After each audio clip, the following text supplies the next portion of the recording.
अखिया से अखिया ऊ मिला गयल, मिलते ही दिलवा में हलचल ऊ मचा गयल।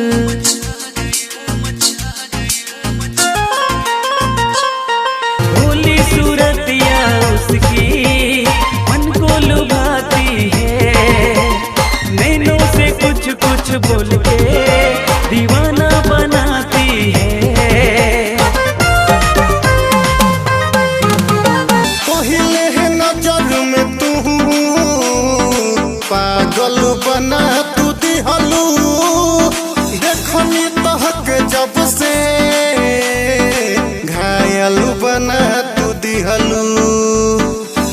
घायल हो ना हमारा क्या के काजल पहले बा, घायल बना तू समझला जानू।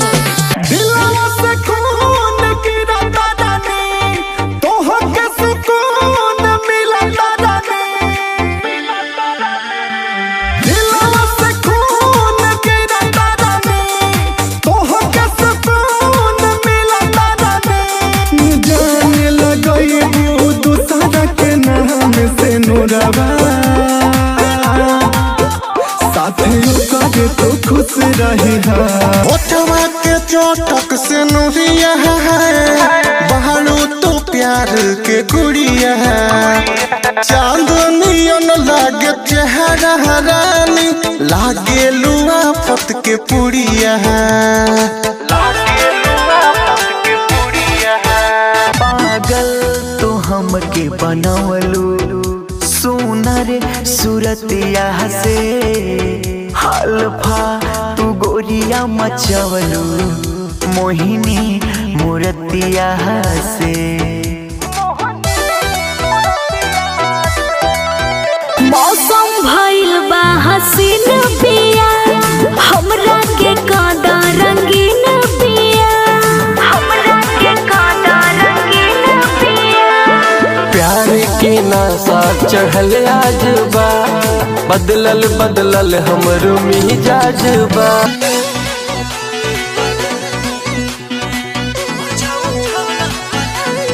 आहा नचलू छुम छुम छुम पानी में, आग लगवलू जवानी में।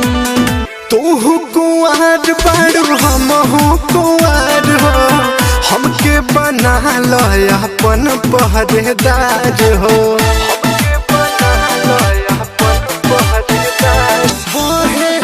पूरवैया केसिया उड़ लागे, तोहरा आगे न जान केहू सुनर न लागे।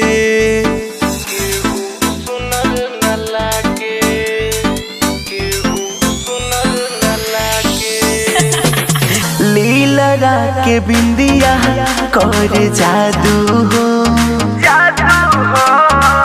भइल बाटे मनवा तो बेकाबू हो।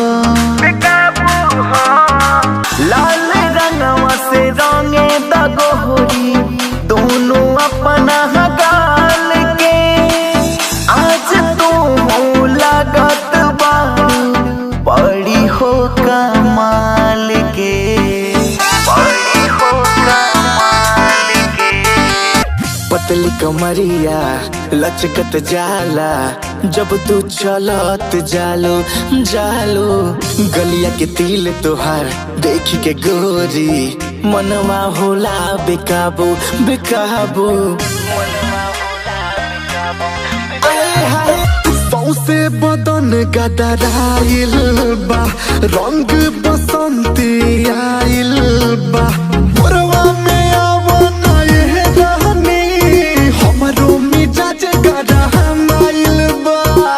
तुमसे बहुत प्यार करता हूँ, तेरे लिए जान मरता हूँ, तेरे लिए जान मरता हूँ। निंदिया नहीं निंदिया, हमके यहाँ पे सारी सारी रतिया है। हौसल बतिया बोल, याद पड़े लमिट तोरी बतिया। निंदिया नहीं निंदिया, हमके यहाँ पे सारी सारी रतिया है। हौसल बतिया बोल, याद पड़े लमिट तोरी बतिया।